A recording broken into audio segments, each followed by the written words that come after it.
Yaştığım güllesin, saylan tayın söysin.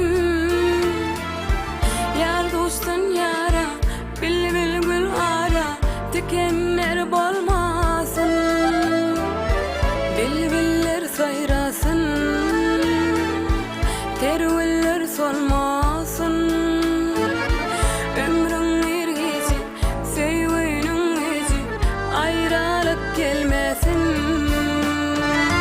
Maşuk gönlün sadı, bakcanın bağı, pasıllar yadı, hiç kaçan dinmesin.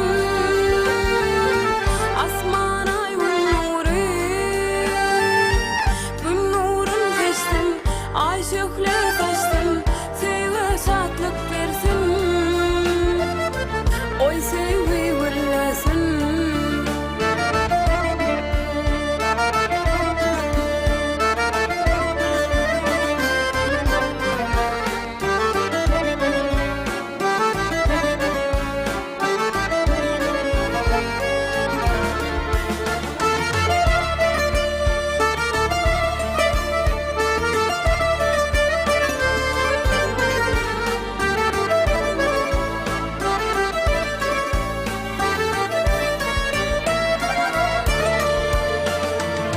Maşuk kalbim şadı, menne sevgin badı.